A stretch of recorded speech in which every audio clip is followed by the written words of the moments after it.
आप सभी को गुड मॉर्निंग। संस्कृत समृद्धि में आपका हार्दिक स्वागत है। जब तक मैम नहीं आएंगी जब तक हम रिवीजन करेंगे तर्क भाषा का। अब मैं जा रही हूँ आपके पढ़ाने के लिए तर्क भाषा। तर्क भाषा न्याय से संबंधित है। तर्क भाषा में 16 पदार्थों को वस्तु बनाकर बताया गया है। तर्क भाषा आचार्य केशव मिश्र की है। इसमें 16 पदार्थों को विषय वस्तु बनाया गया है। और तर्क भाषा में विषय वस्तु को वृत्ति, सूत्र और भाष्य के रूप में वर्णित किया गया है। इसमें विषय वस्तु को 16 पदार्थों में पढ़ना है आपको, या मैम ने बताया है हमारे लिए। तो तर्क भाषा में ज्ञान से मोक्ष की प्राप्ति इन 16 तत्वों से होती है या पदार्थों से ही होती है।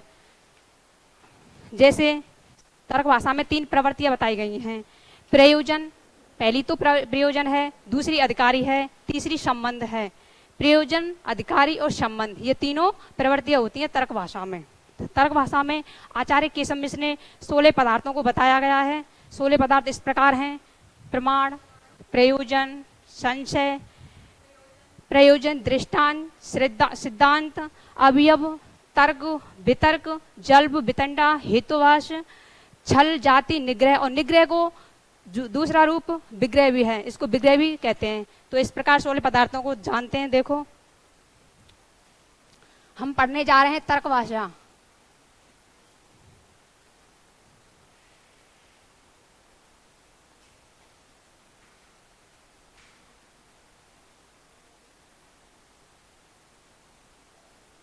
सॉरी, कोई मिस्टेक हो जाए तो आप देख लेना।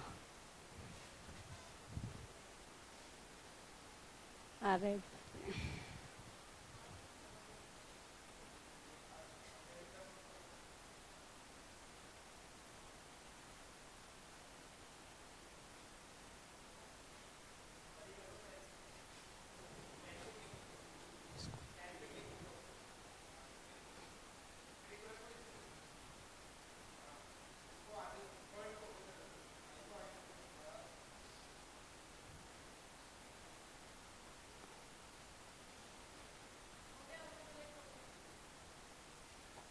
तो 16 पदार्थ पढ़ते हैं। पहला है प्रमाण।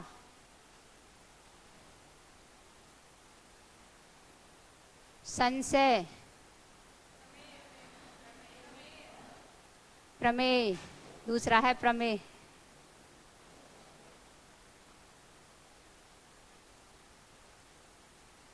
पहला है प्रमाण, दूसरा है प्रमेय, संशय, प्रयोजन, दृष्टांत, सिद्धांत, अवयव, तर्क, वितर्क,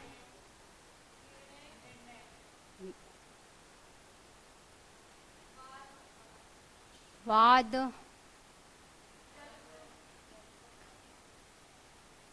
वितंडा, ये वह है।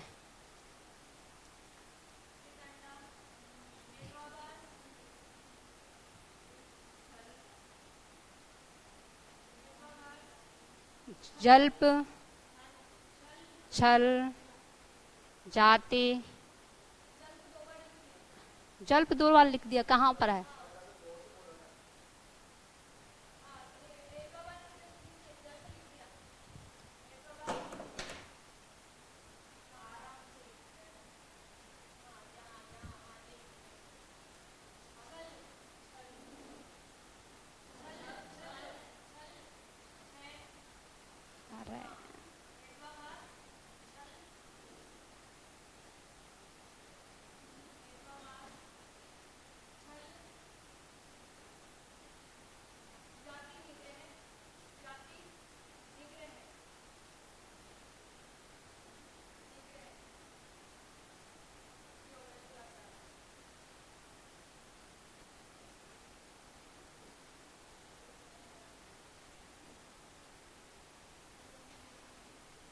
ये 16 पदार्थ होते हैं तर्क भाषा में। इसमें प्रमाण को विस्तार से समझाया गया है।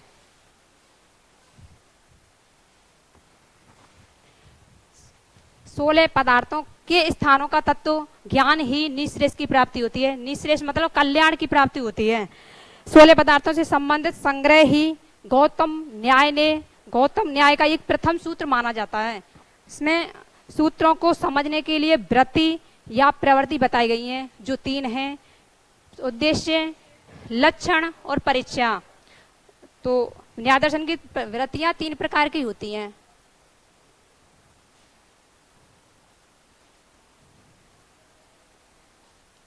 न्याय दर्शन की वृत्तियां 3 प्रकार की होती हैं।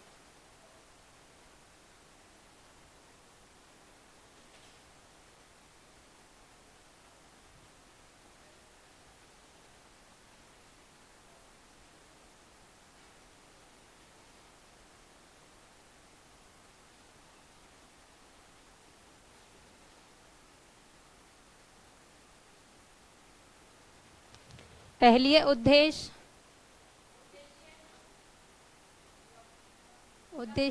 लक्षण और परीक्षा।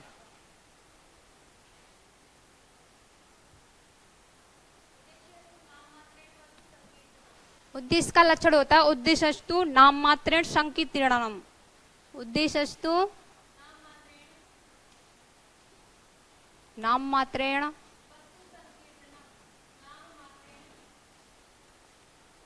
वस्तु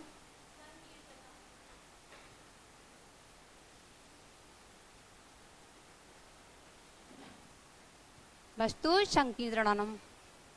तो उद्देश्य नाम मात्र की विषय वस्तु को ही संकीर्तन कहा गया है। इसमें उद्देश्य उसी को कहा गया। नाम मात्र मतलब जैसे प्रमाण को 16 पदार्थों में से प्रमाण को लिया गया है, एक नाम मात्र एक ही तो लिया गया है। 16 में से जब एक को लिया गया है तो नाम मात्र तो कहलाएगा वो प्रमाण। तो उद्देश्य तो नाम मात्रेण संकीर्तनम, इसका ये लक्षण हो गया। तो लक्षणत्व असाधारणम,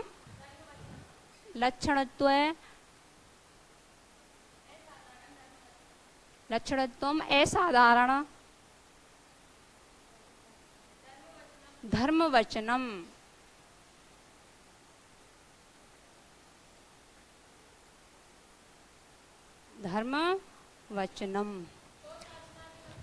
जैसे इसका उदाहरण गौ शासनादि मत्वम। गाय का गल कम्मल आदि इसमें लक्षण बताया गया है। जैसे गाय की पहचान बताई गई है, इसमें गल कम्मल उसके अगाड़ी लटका हुआ होता है, उसे ही लक्षण में उसका एक लक्षण बताया है कि उसमें गाय में एक लक्षण होता है जैसे गौ शासनादि।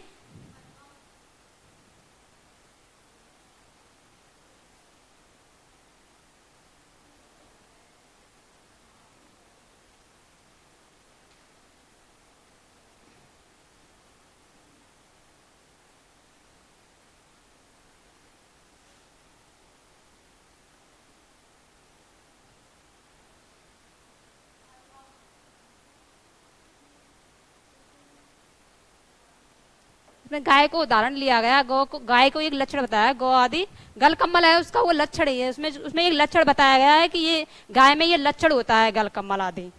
तीसरा है परीक्षा। लक्षितस्य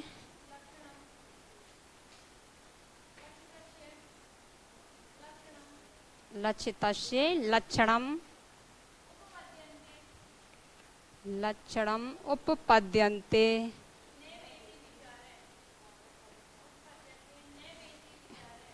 नैवेति विचार है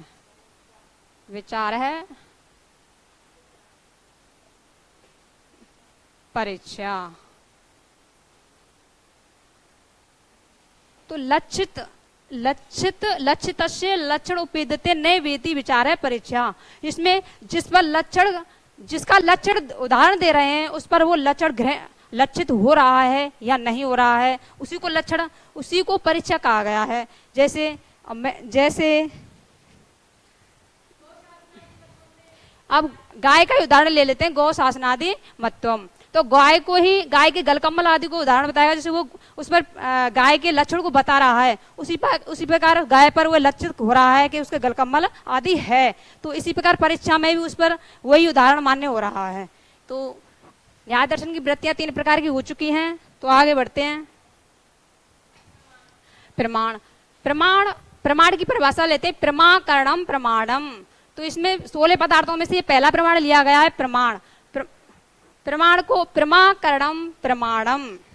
तो प्रमाणम देखो, प्रमाण की परिभाषा, प्रमाकरणम प्रमाणम।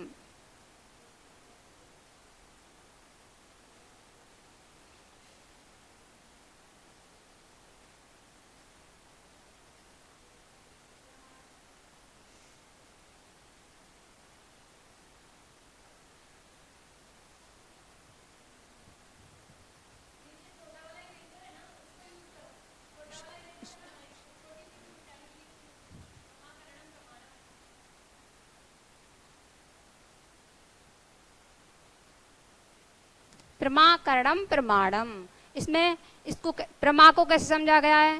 प्रमा प्रमा यथार्थ अनुभव है, प्रमा प्रमा यथार्थ अनुभव है, प्रमा।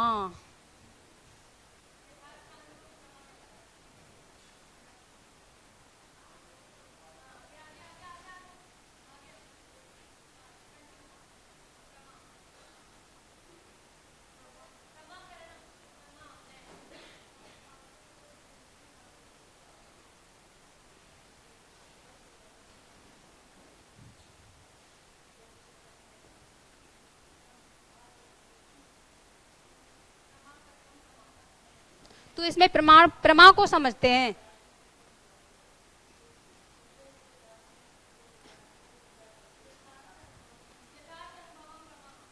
यथार्थ अनुभव है,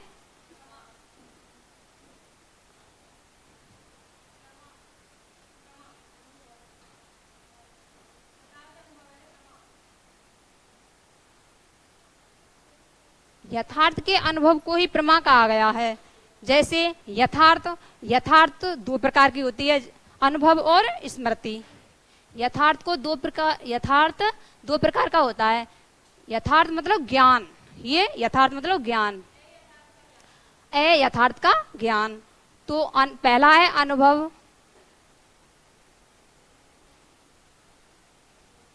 दूसरा है स्मृति। तो अनुभव किसे कहेंगे? अज्ञात ज्ञान को ही अनुभव कहा गया है, अज्ञात ज्ञान को ही अनुभव कहा गया है। अज्ञात ज्ञान को अनुभव कहा गया है। तो स्मृति, स्मृति संस्कार जन्यम स्मृति। तो संस्कार जन्य स्मृति, इसका लक्षण तो संस्कार जन्यम स्मृति है। लेकिन पहले हुए अनुभव, पहले ज्ञान को स्मृति कहा गया है या पहले अनुभव को ही स्मृति कहा गया है? तो अब यथार्थ अनुभव है तो ये हो गया, इसके 2 भेद हो गए। अब हो गए अयथार्थ,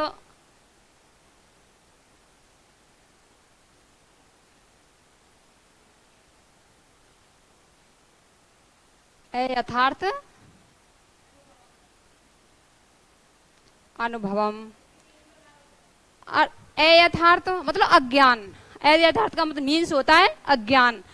तो अज्ञान 3 प्रकार का होता है, संशय,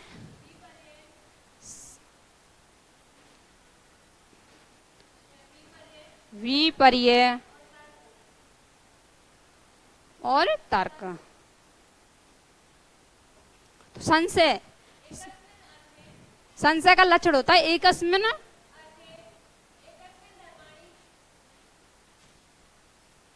संशय का लक्षण होता है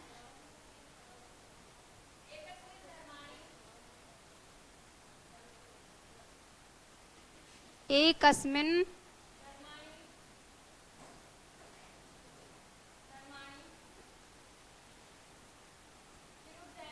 धर्माणि विरुद्ध है, ये ड है।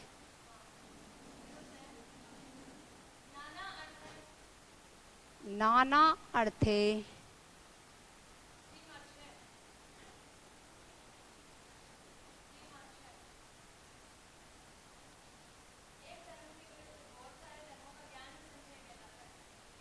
एक धर्म के विरुद्ध, एक धर्म के विरुद्ध 10 लोग होते हैं तो 10 बातें बनती हैं कि नहीं बनती हैं। जैसे एक धर्म के विरुद्ध नाना अर्थ अनेक ज्ञान, मतलब अनेक ज्ञान ही संशय कहलाता है। एक बात के प्रति मतलब हमें ज्ञान समझ नहीं आ रहा, ये ऐसे होगा, कोई किसी ने तर्क बता दिया तो संशय, वो इसी को कहते हैं अपनी गांव की भाषा में समझे तो विपर्य। दूसरा होता है विपर्य।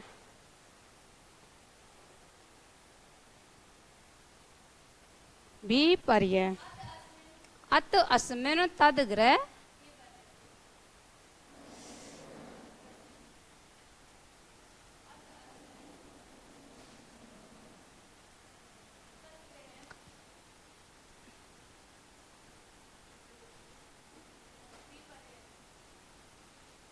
विपर्य।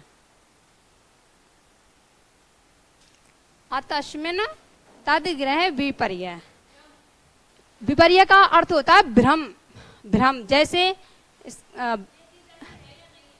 जिस चीज को हम देख रहे हैं ये है स्थाणुवा, इसका उदाहरण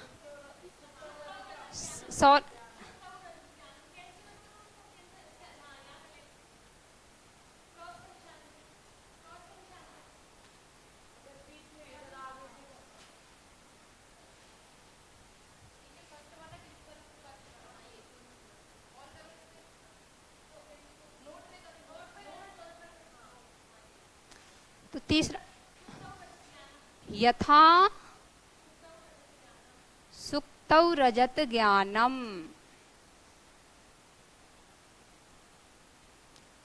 रजत ज्ञानम, दूर से चमकती हुई सीपी को देखकर ऐसा प्रतीत होता है कि मानो चांदी चमक रही है। इस सुक्तौ रजत ज्ञानम मतलब इसका मीन्स होता है कि दूर से देखने पर हमें वो चीज है तो उसके विपरीत चमक रही है, वो ऐसी लग रही है जैसे सूक्ति को सीपी को देख करके चांदी चमक रही हो, तो ये विपर्य कहलाता है। संशय का यथा है स्थाणुवा, पुरुषोवा स्थाणुवा, स्थाणुवा पुरुषोवा।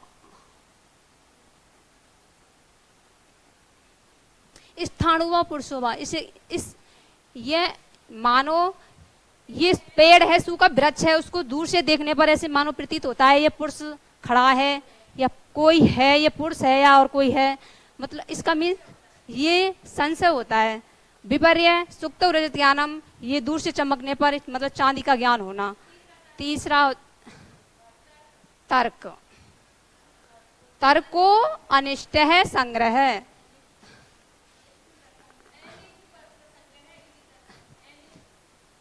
अनिष्ट प्रसंग, तर्को अनिष्ट प्रसंग है, इसका लक्षण होता है तर्को अनिष्ट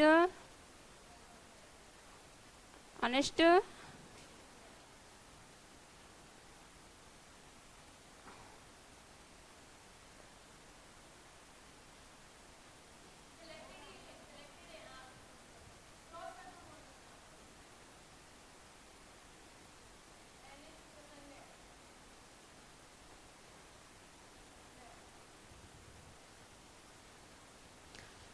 तर्क वितर्क करना ही तर्क कहलाता है।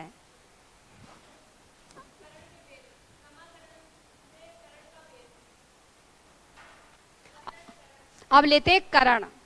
करण साधक तमम करणम, साधन को ही करण कहते हैं। आपने पहला पढ़ा होगा 7वीं 8वीं कक्षा में, साधन को ही करण कहा जाता है। साधक तमम करणम, परिभाषा क्या होती है करण की?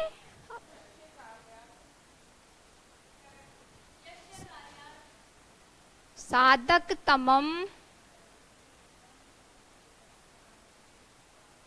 करणम।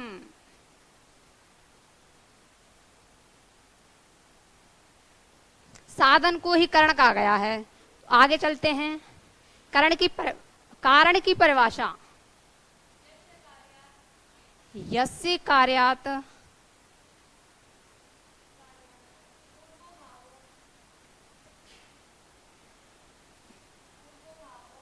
पूर्वो भावो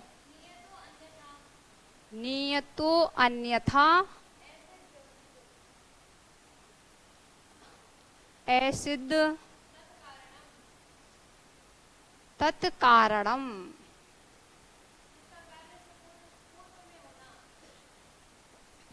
यस्य जिसका कार्य से पहले होना, किसी को काम को करेंगे तो कारण से ही तो करेंगे आप, कि पैसे जिसका कारण होता है उसी कार्य को करते हैं। जैसे यस्य कारणात् पूर्व भावो नियतो अन्यथा असिद्ध कारणम। यस्य जिसका कार्य पूर्व भाव पहले कार्य होता है उसी को कारण कहते हैं। जैसे कारण के 3 भेद होते हैं या 3 प्रकार होते हैं।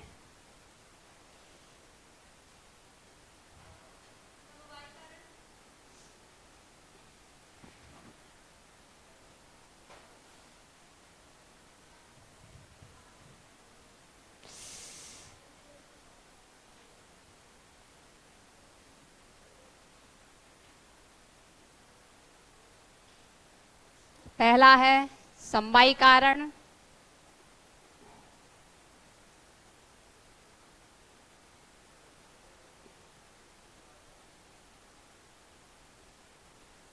समवायी कारण। दूसरा है असमवायी कारण,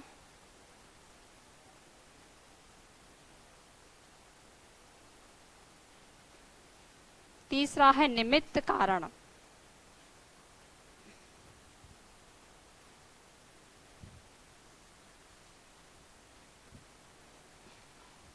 कारण के प्रकार 3 होते हैं, समवायी कारण, असमवायी कारण, निमित्त कारण। देखो इसका उदाहरण देखते हैं। यथा तंतुपटस्य समवायी कारणम। तंतुपट का कारण होता है, समवायी कारण होता है या कारण होता है। तंतु, अगर तंतु नहीं होगा तो कपड़ा कैसे बन जाएगा? पहले तो तंतु ही होगा ना। तंतुपटस्य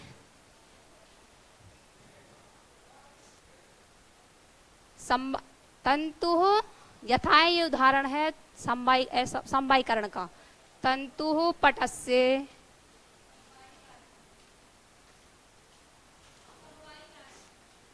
पटस्य समवायी कारणम।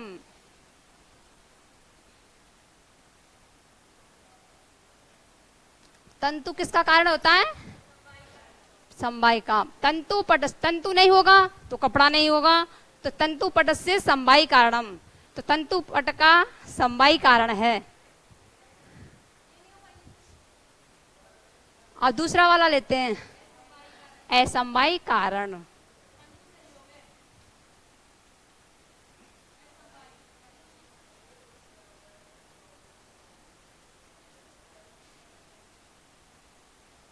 असमवायी कारण। तंतु संयोग से असमवायी कारणम। तंतु का संयोग होगा तो ही तो कपड़ा बनेगा।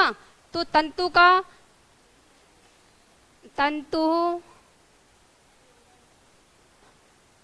संयोग है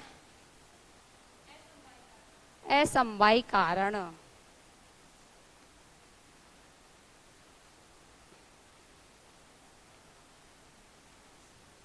तंतु का संयोगी असमवायी कारण होता है। तीसरा है निमित्त कारण।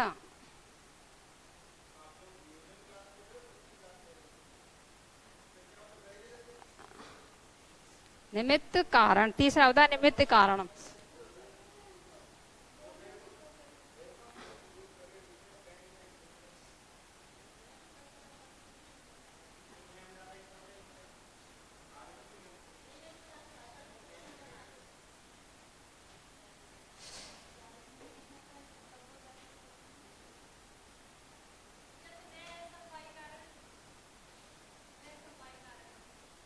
यत समवायी यत न समवायी कारण।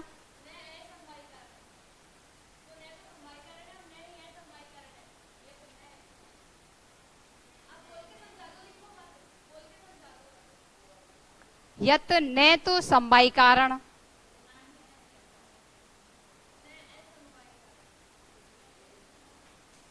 और न ही असमवायी कारण।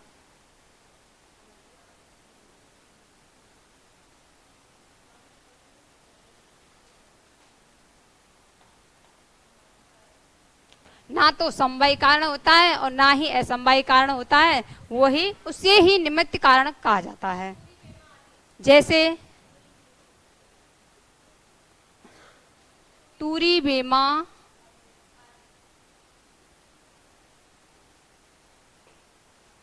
आदि पटस्य निमित्त कारण।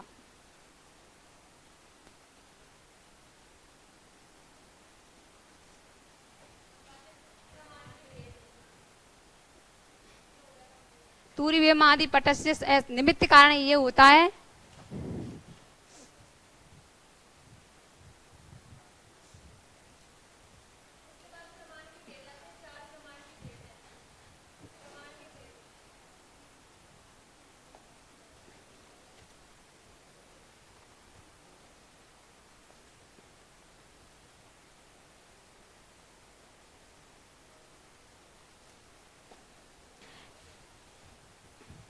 तूरी वेमा आदि पटस्य निमित्त कारणम। इसमें जैसे हम सलाई से बनाते हैं, चरखा आदि से चपटा किससे बना, मटका किससे बनाते हैं, चरखा आदि। तो ये निमित्त कारण होते हैं, जिससे बनाया जाता है उस चीज को, वही निमित्त कारण होते हैं। न्याय दर्शन में 4 प्रकार के प्रमाण बताए गए हैं। पहला है प्रत्यक्ष प्रमाण, अनुमान प्रमाण, उपमान प्रमाण, शब्द प्रमाण। प्रत्यक्ष अनुमानो उपमान शब्दा प्रमाणम। इसका संस्कृत में डेफिनेशन है प्रत्यक्ष अनुमानो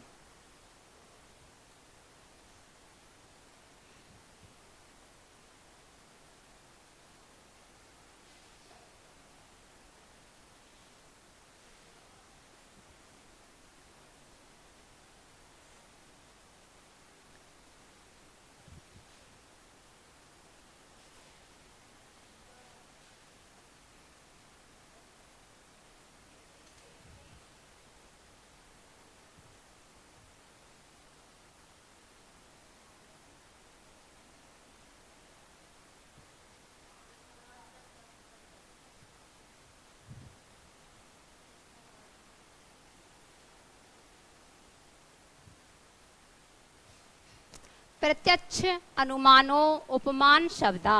प्रमाण के भेद 4 होते हैं, जिसमें प्रत्यक्ष पहला है प्रत्यक्ष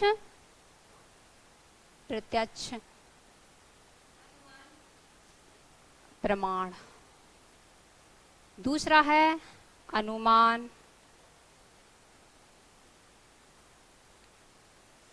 तीसरा है उपमान,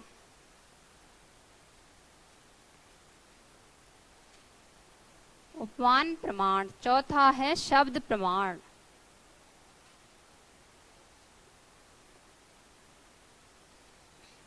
तो तर्क भाषा में 4 प्रमाण ये होते हैं। पहला है प्रत्यक्ष प्रमाण, दूसरा है अनुमान प्रमाण, तीसरा है उपमान प्रमाण, चौथा है शब्द प्रमाण। तो पहले को लेते हैं प्रत्यक्ष प्रमाण। साक्षात्कारी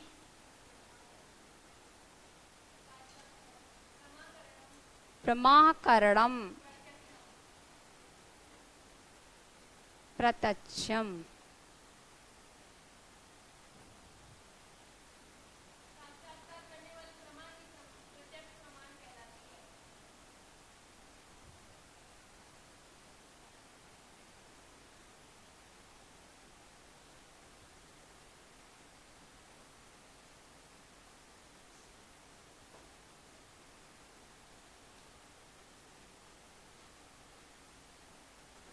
साक्षात्कारी प्रमाकरणम प्रत्यक्षम। साक्षात्कार को ही प्रत्यक्ष कहा जाता है। जैसे आमने सामने साक्षात्कारी प्रमाकरणम यथा,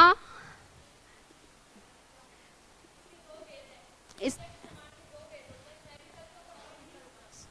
प्रत्यक्ष प्रमाण के 2 भेद होते हैं, सविकल्पक और निर्विकल्पक। इसके 2 भेद होते हैं। किसके? प्रत्यक्ष प्रमाण के। इसके 2 भेद होते हैं, सविकल्पक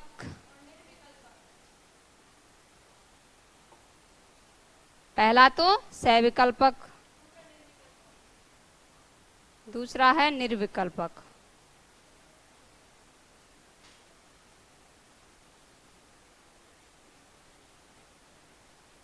निर्विकल्पक। प्रत्यक्ष प्रमाण को सिद्ध करने के लिए तीन कारण होते हैं। प्रत्यक्ष को सिद्ध करने के लिए तीन कारण होते हैं।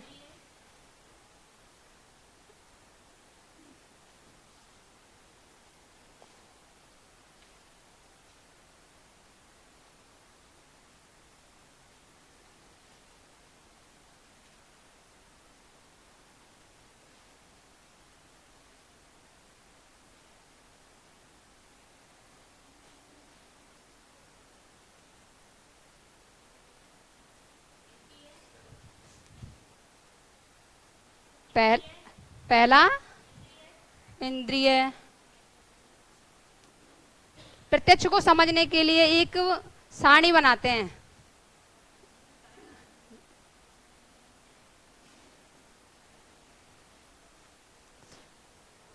प्रत्यक्ष को समझने के लिए तीन कारण होते हैं। पहला है कारण, दूसरा है अवांतर व्यापार, तीसरा है फल।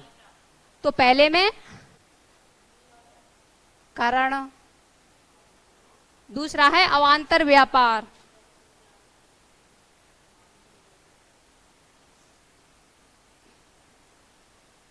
और तीसरा है फल।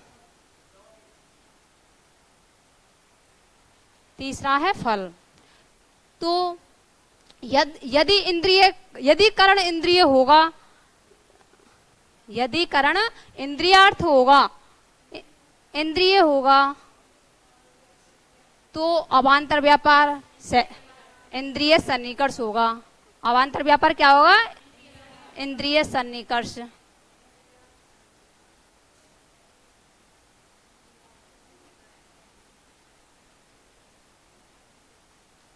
इंद्रियार्थ सन्निकर्ष है। तो फल क्या होगा? से निर्विकल्पक। तो फल क्या होगा? निर्विकल्पक। इसको ज्ञान भी होता है पीछे, सन्निकर्ष के पीछे इंद्रियार्थ सन्निकर्ष है ज्ञान, लेकिन इस पेज नहीं है।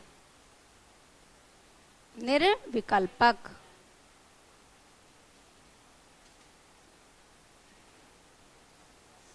यदि करण इंद्रियार्थ सन्निकर्ष होगा, यदि करण इंद्रियार्थ सन्निकर्ष होगा,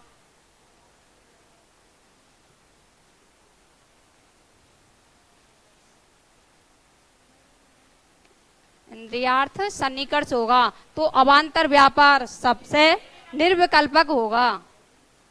तो अवांतर व्यापार कैसा होगा? निर्विकल्पक। निर्विकल्पक ज्ञान। तो फल क्या होगा? सविकल्पक। सविकल्पक ज्ञान। यदि करण निर्विकल्पक है, यदि करण निर्विकल्पक है,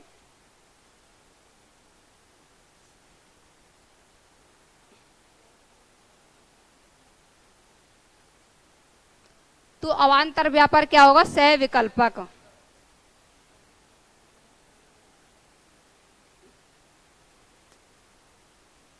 तो अवांतर व्यापार क्या होगा? सविकल्पक ज्ञान। तो निर्विकल्प फल क्या होगा? हानो उपादान उपेक्षा बुद्धि। हानो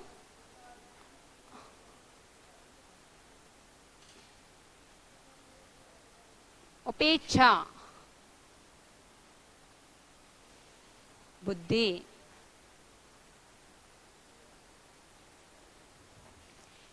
ये प्रत्यक्ष को सिद्ध करने के लिए तीन प्रमाण होते हैं।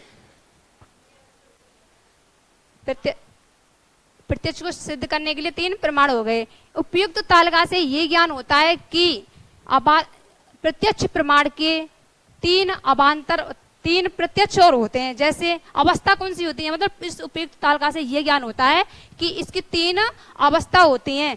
तो पहली अवस्था कौन सी है? करण। दूसरी है अवांतर व्यापार, तीसरी है फल। तो आगे चलते हैं। ये तो हो गया।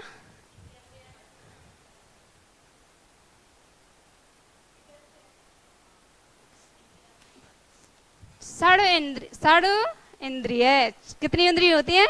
6। षड सन्निकर्ष है। सन्निकर्ष कितने होते हैं? 6। इंद्रियार्थ षड सन्निकर्ष, 6 सन्निकर्ष होते हैं। षड, यह हलंत है, षड सन्निकर्ष।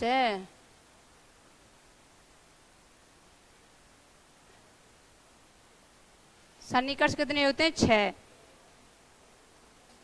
तो पहला है संयोग सन्निकर्ष। पहला कौन सा है? संयोग सन्निकर्ष।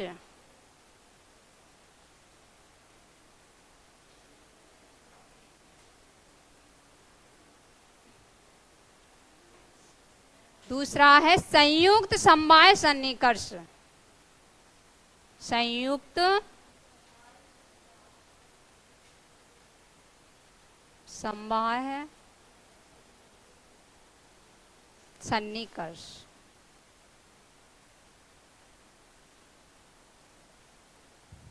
तीसरा है संयुक्त संवेद समवाय सन्निकर्ष।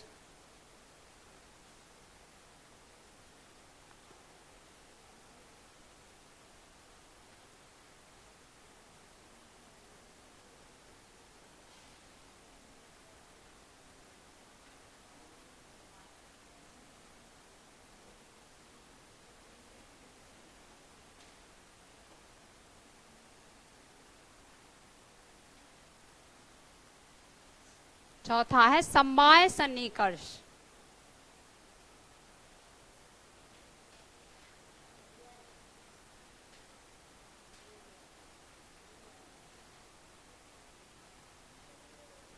पांचवा है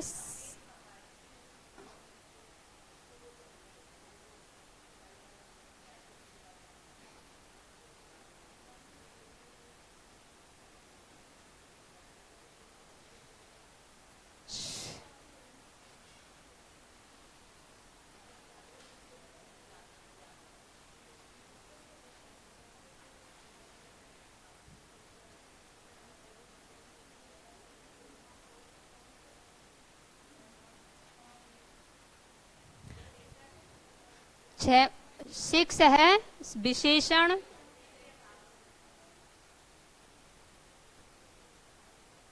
विशेष्य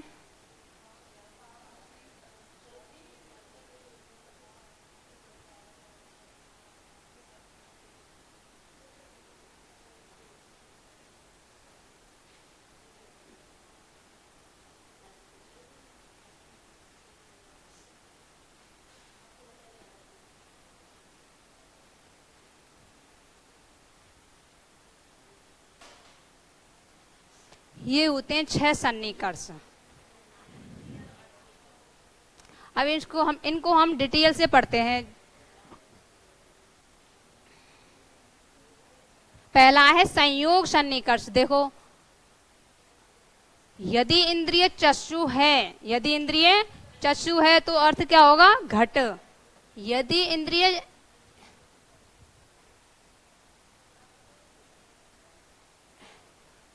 इंद्रिय क्या है? चक्षु।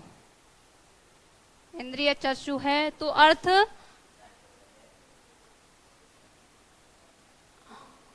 घट होगा।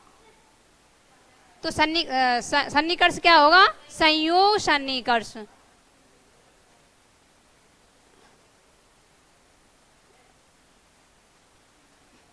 संयोग सन्निकर्ष। यहाँ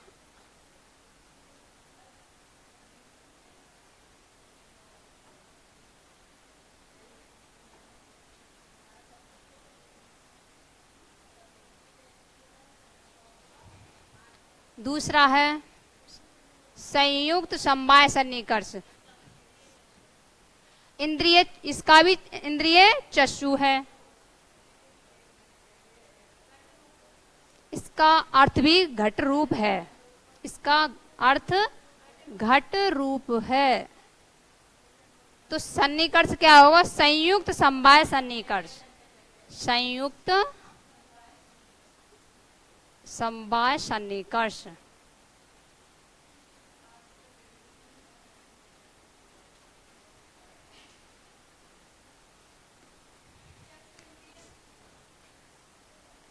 तीसरे में भी चक्षु इंद्रिय है।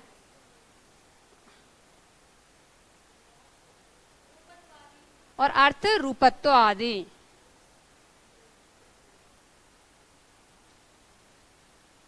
सामान्य। तो सन्निकर्ष क्या होगा? संयुक्त,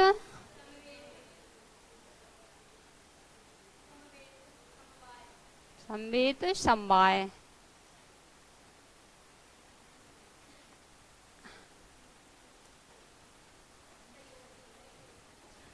चौथा है, तो इसमें अब इंद्रिय बदल जाती है, तो इसकी इंद्रिय क्या हो जाती है? स्रोत। इसकी स्रोत, यदि इंद्रिय स्रोत है, यदि हम कान से सुन रहे हैं तो हमारा मतलब अर्थ क्या होगा? शब्द सुनेंगे। किसको सुनेंगे? शब्द को तो सुनेंगे, तो हमारा अर्थ क्या होगा? शब्द। अर्थ क्या होगा? शब्द। तो सन्निकर्ष क्या होगा? समवाय सन्निकर्ष।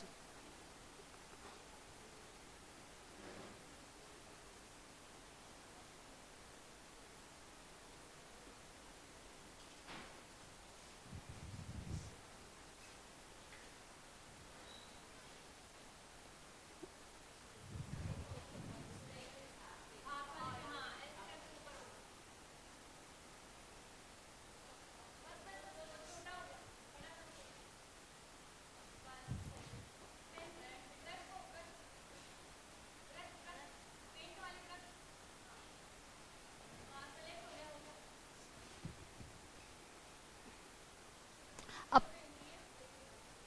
पांचवा सन्निकर्ष है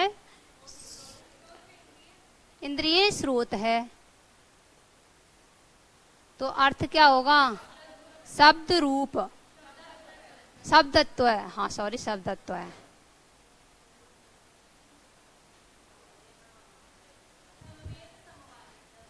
इसका सन्निकर्ष क्या होगा? संवेत समवाय। संवेत समवाय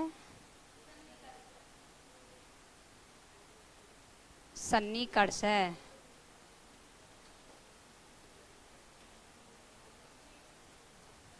अब है शिक्ष। शिक्ष इसमें सन्निकर्ष है विशेषण विशेष्य भाव सन्निकर्ष है। तो इसका इंद्रिय क्या होगा? भूतल। मटके को जिस जगह से हटा दिया जाता है, तो हम देखेंगे, पहले तो हमने घट देखा है, फिर बाद में उसको हटा दिया जाएगा, तो उसको क्या देखा कि उसकी हमारी दृष्टि में क्या बना हुआ कि हम मटका धरा हुआ था। तो अब जैसे इस भूतल, इसके इंद्रिय क्या होगी? भूतल। अर्थ क्या होगा इसका? घट अभाव है। घटवा,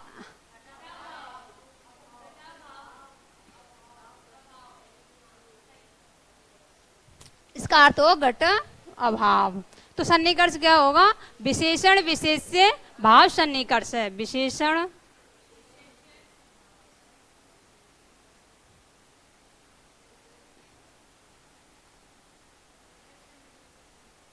भाव सन्निकर्ष है।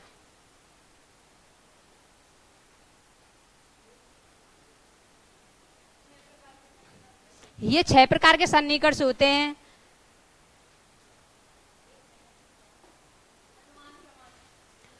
अब लेते हैं अनुमान को।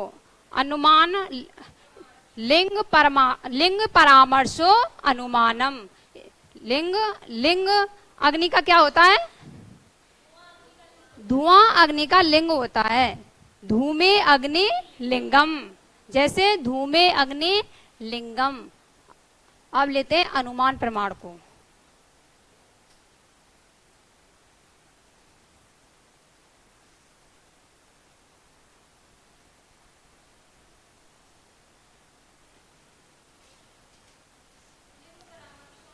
इसकी परिभाषा होती है लिंग परामर्शो अनुमानम। लिंग परामर्शो अनुमानम।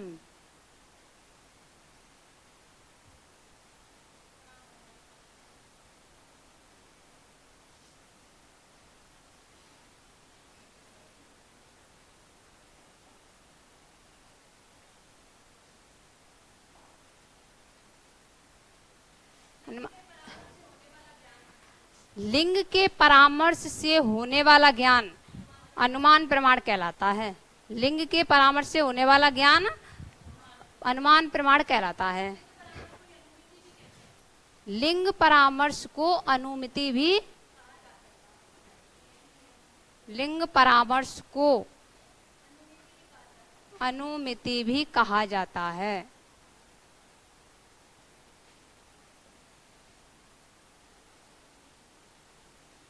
कहा जाता है। जैसे धुआं अग्नि का, धूमे अग्नि लिंगम, यथा धूमे अग्नि लिंगम। धूमे अग्नि लिंगम, धुएं अग्नि का क्या है? अग्नि का लिंग क्या है? धुआं। लिंग क्या होता है? धुआं।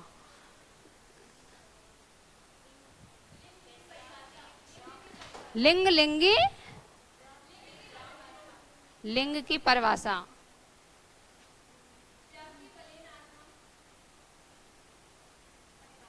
व्याप्ति बलेन,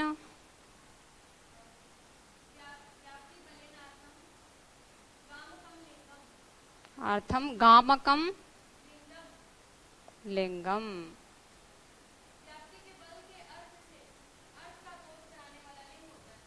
व्याप्ति के बल का ज्ञान, व्याप्ति के बल से ज्ञान कराने वाला क्या होता है? लिंग।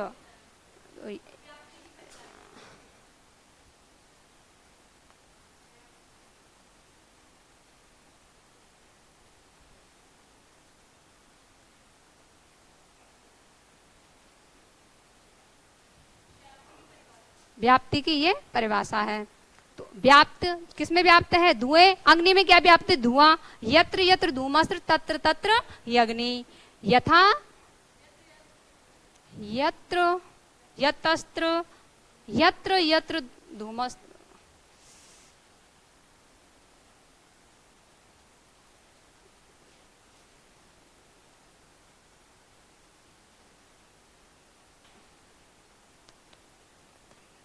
धूमस्त्र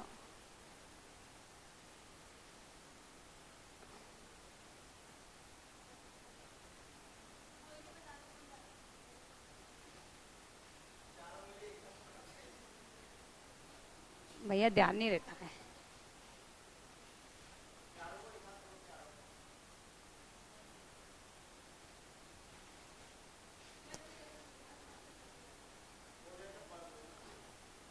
यत्र यत्र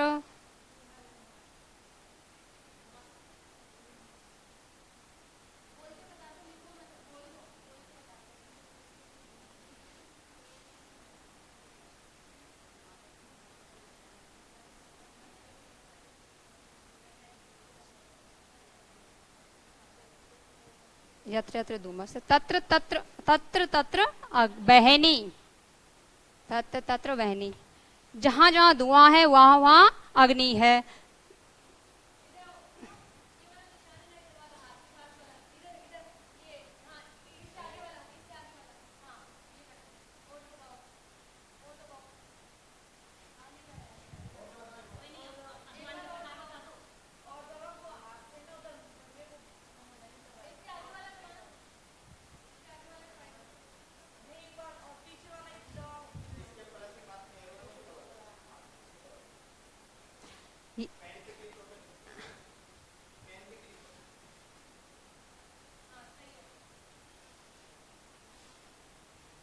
तो लिंग, लिंग का उदाहरण यह है, यत्र यत्र धूमस्त्र तत्र तत्र वहनी, जहां जहां अग्नि होती है वहां वहां धुआं होता है।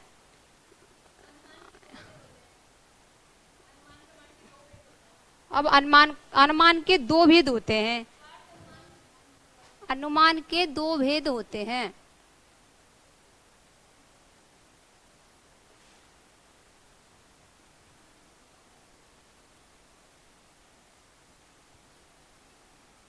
पहला है स्वार्थ अनुमान,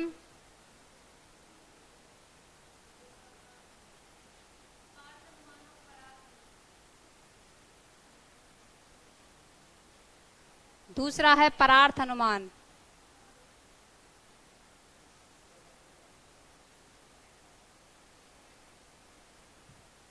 स्वार्थ, स्वार्थ किसको कहते हैं? अपना ज्ञान, जैसे स्वयं को हुआ ज्ञान स्वार्थ कहलाता है।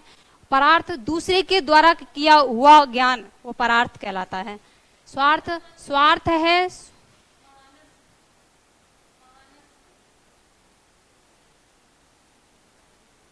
स्वार्थ है स्वार्थम प्रति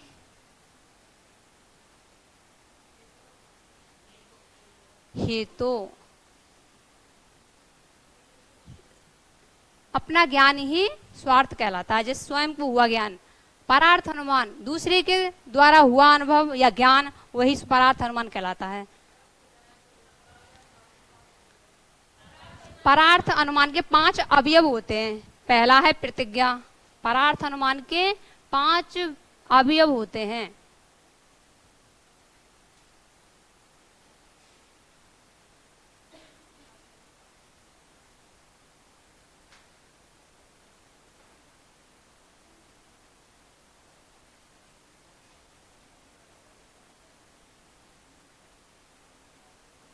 पहला है प्रतिज्ञा,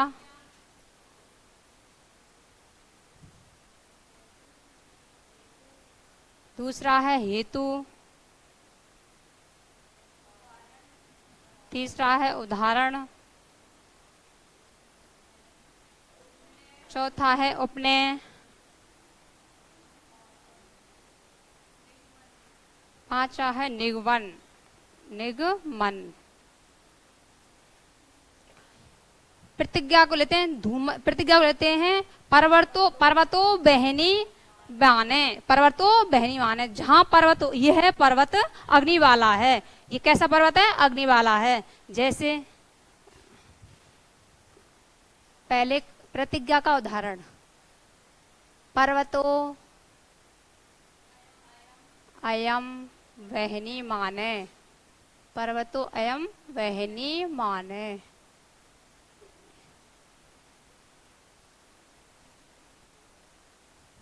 पर्वत कैसा है? अग्नि वाला। ये हो गई प्रतिज्ञा।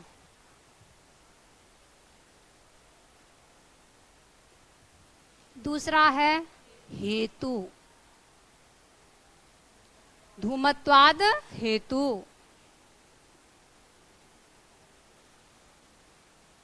धूमत्वाद हेतु, ये इसका हेतु का उदाहरण है। धूम का है अग्नि का लिंग, धूम अग्नि का लिंग है। धूम से युक्त होने के कारण हेतु क्या हो जाता है? हेतु कारण बन जाता है, मतलब हेतु कारण हो जाता है। तीसरा है उदाहरण, तीसरा है उदाहरण। यत्र यत्र धूमस्त्र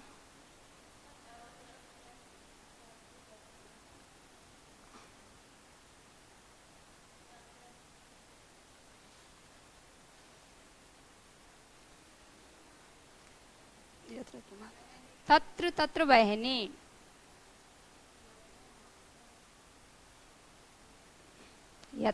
यथा महान महामानस, महानस है, जैसे रसोई घर, जहां रसोई घर होगी वहां धुआं तो आवश्यक है। यत्र यत्र धूमस्त तत्र तत्र बहनी, जहां जहां धूम है वहां वहां अग्नि है। जैसे रसोई घर, जहां हम देखते हैं यहाँ रसोई घर है तो वहां क्या होगी? धुआं, धुआं अवश्य होगी। तो जहां अग्नि होगी वहां धुआं आवश्यक आवश्यक है। चौथा है उपनय, तथा चयम,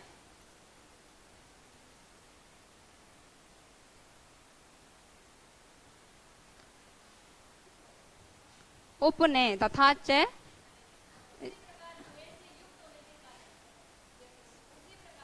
उसी प्रकार जैसे यत्र यत्र धूमस्त्र, इसमें धुएं का, अग्नि का कारण क्या? धुआं, धुआं है। इसी प्रकार यहाँ पर भी धुएं, जैसे अग्नि का धुआं है उसी प्रकार यहाँ पर उपनयन भी इसी उदाहरण को ही लेके मैम ने इसी को बताया था।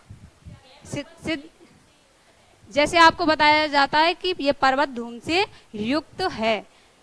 और पांचवा अवयव है निगमन, यथा, तस्मात्, तथा।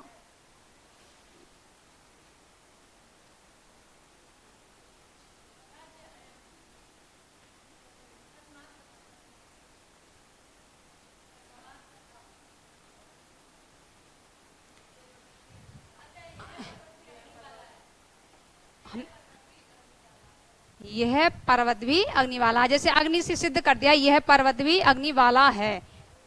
ये पांचों हेतु मतलब ये पांच अवयव परार्थ अनुमान के पांच अवयव हो जाते हैं। अब इसमें से हेतु को लेते हैं, हेतु के भी पांच अवयव होते हैं, पंच अवयव, हेतु पंच अवयवा।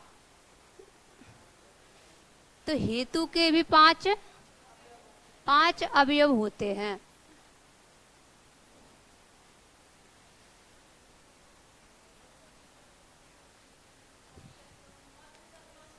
पहला है पच सत्वम,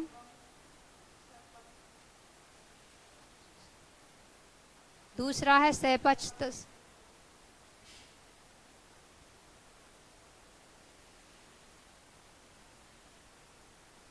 सत्वम, तीसरा है विपक्ष व्यावृत्ति, विपक्ष व्यावृत्ति,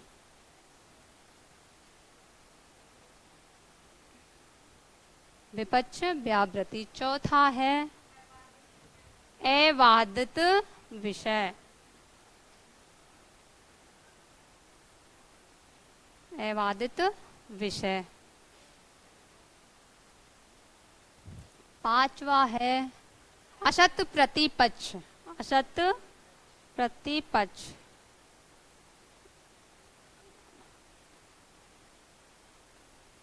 असत प्रतिपक्ष। तो ये हेतु के पांच अवयव होते हैं, इस हेतु के पांच अवयव होते हैं। इसका उदाहरण यथा पर्वतो बहनी माने, यथा पर्वतो बहनी माने, वहनी माने।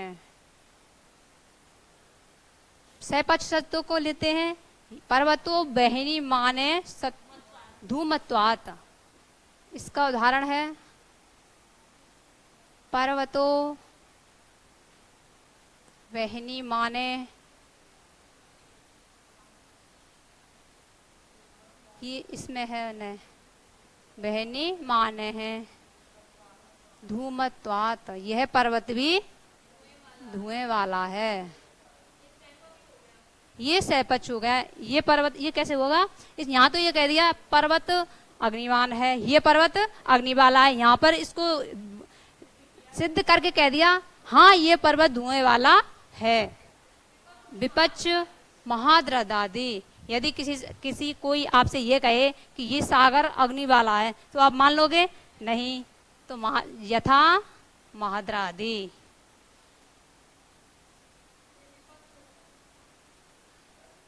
तो ये अग्नि का तो विपक्ष ही है ना, सागर, सागर में अग्नि कैसे हो सकती है, तो महाद्रादि। अबाधित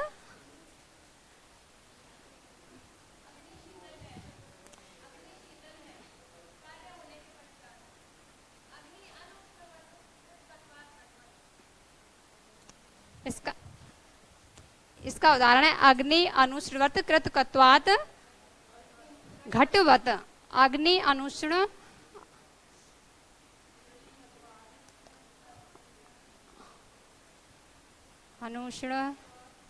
कृत कत्वात् कृत्वात् घटवत। अग्नि शीतल, इसमें क्या घट को, पहले तो घट कैसा होता है, जब हम पकाते हैं तो गर्म होता है, फिर वो अपनी शीतलता को दिखाता है। तो यहाँ पर ये बताया गया है कि अग्नि शीतल है, तो मतलब शीतल के समान है। कृतकत्वात् कैसा है, ये अबाधित विषय है। असत प्रतिपक्ष या सत प्रतिपक्ष, इसको सत प्रतिपक्ष भी कहते हैं।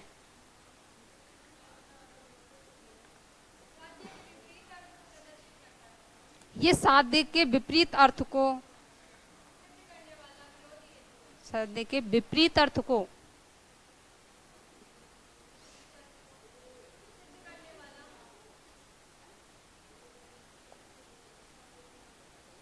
सिद्ध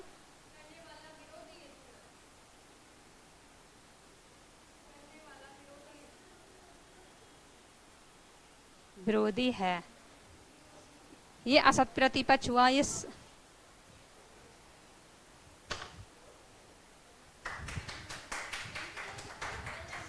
सभी के लिए या तो हटा दो भैया। मेरे तो 5,000 रुपये